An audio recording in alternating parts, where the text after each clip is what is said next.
Welcome everybody. I'm Ross Benjamin. I'm joined once again by Doug Upstone. We're going to be covering Major League Baseball future odds. We're going to be looking at the American League West Division today. Doug's going to be breaking down all the teams for us in the AL West and possibly giving us his selection to win the division. Doug, take us through the division. This looks to be a division that's wide open with the exception of possibly Houston.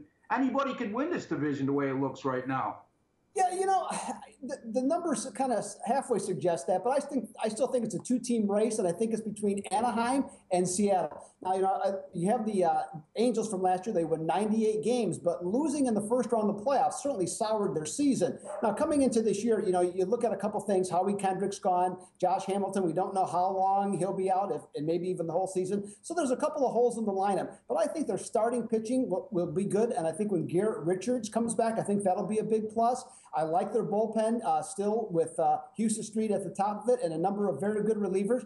And with Mike Trout, in the middle of that lineup, boy, it's awfully potent. And the other thing I like about this team is Mike Scioscia being a master manipulator, okay, in terms of using his roster, been able to manufacture runs. So I like the Angels, Ross, in this one. Yeah, get them on, get them over, and get them in is Mike Scioscia's philosophy. And, boy, it's worked well for a long time now. You look at this Houston Astros ball club, and I'm glad you brought it up. I read your article today, and I agree with you wholeheartedly. This is a team that can really put up some runs. Vastly underrated young bats in this lineup led by Jose Altuve. This is a team, if they got any kind of pitching, they could hang for a while. Unfortunately, they don't, but might be a team you want to look at when placing over bets this season. Yeah, I mean, definitely, and last year that was very much true with them, and you have to follow how they streak. And last year what happened, Ross, is that if they went on a 3 or more streak, either playing over or under, they tended to go 2 or 3 games more at a time. So you could pick up on that. Now, I'm not saying that's exactly what's going to happen this year, but I think it's certainly something that you could take a look at. Absolutely. Yeah, the viewers should keep a good eye on that. That's a very good observation. Doug Upstone, one of the best Major League Baseball handicappers in the country. The Texas Rangers, Doug, pretty good pitching. Could they hang in there? Yeah, I actually, I'm going to pencil them in for third. They're the 4th choice on the betting odds at plus 550. But I think, with all the injuries that they had last year, both in the field and also in the pitching staff, I think with Yu Darvish back, I think that's going to be a big plus. Holland will be back. Derek Holland, excuse me, he'll be back also. Plus, then they'll have a number of bats, back. Prince Fielder, I think, will have a bounce back year.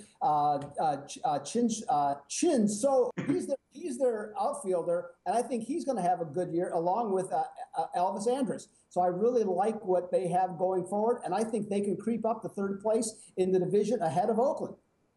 Yeah, Chin-So Chu, I believe his name is. I may be incorrect, but he's going to be their leadoff hitter, and I agree with all your points on the Texas Rangers. Prince Fielder coming back in the middle of that lineup will make a huge difference, and they were hurt. They were decimated by injuries last year, so if their pitching staff stays healthy, they can hang in there in this race, and you just never know. One thing we do agree on, I think, and we discussed this last week, the Oakland A's at plus 400 to win the division, vastly overrated, lost too much from last year. Yeah, I really think so. The one attribute that they do have, maybe it's gone a little overboard in terms of what they lost because their pitching should still actually be quite good. So I think that will help them. But I look at this team, it's going to be dependent upon what kind of run production they're going to get. And I'm just not sure it's going to be consistent enough to be able to be a factor in the division. And I think they're going to slide down to 4th in the division. But Seattle, Ross, that's a team I think you got to keep a close eye on. Their odds are actually exactly the same to win the division at plus 160 as the Angels. And this team, they've made a huge, I think it was an 18-game improvement over last year. Their pitching was tremendous. I think that's going to be sound. Adding Nelson Cruz, I think, will help them improve that 3.9 runs per game average from last year. I think Seattle definitely is going to be a contender, but I'm still going to stick with the Angels, and it might be coming down to the last 3 or 4 days of the season, Ross.